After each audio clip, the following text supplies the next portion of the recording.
और जब आदमी का प्रेम हाथ से निकलता तो वो बेचारा कितना कमजोर हो जाता है। राधा जी की हालत सोचिए।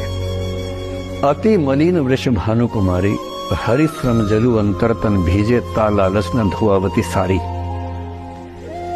कि वृष भानु की कुमारी, वृष भानु मतलब राधा के पिता, वृष भानु की बेटी राधा इतनी कमजोर हो गई है, इतनी मलिन हो गई है, कृष्ण के पसीने की कुछ बूंदें उसके ऊपर गिर गई थी, उसकी साड़ी में लगी हुई हैं। अरे इस लालच से साड़ी धुलवा नहीं रही है, और जब से कृष्ण गए हैं कपड़े तक नहीं बदलना चाह रही है कि इस कपड़े में मेरे प्रिय की याद है। खाती नहीं है, इतनी कमजोर है। उनका विवाह नहीं हो पाया, अलग बात है, लेकिन हमारी परंपरा में प्रेम का जो पराकाष्ठा है ना, प्रेम का चरम, वो तो कृष्ण राधा का है। और जब आदमी का प्रेम हाथ से निकलता तो वो बेचारा कितना कमजोर हो जाता है। राधा जी की हालत सोचिए।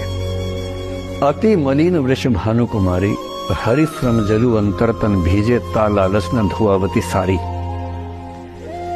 कि वृष भानु की कुमारी, वृष भानु मतलब राधा के पिता, वृष भानु की बेटी राधा इतनी कमजोर हो गई है, इतनी मलिन हो गई है, कृष्ण के पसीने की कुछ बूंदें उसके ऊपर गिर गई थी, उसकी साड़ी में लगी हुई हैं।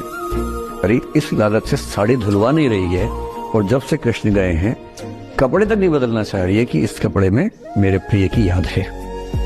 खाती नहीं है, इतनी कमजोर है। उनका विवाह नहीं हो पाया, अलग बात है, लेकिन हमारी परंपरा में प्रेम का जो पराकाष्ठा है ना, प्रेम का चरम, वो तो कृष्ण राधा का है।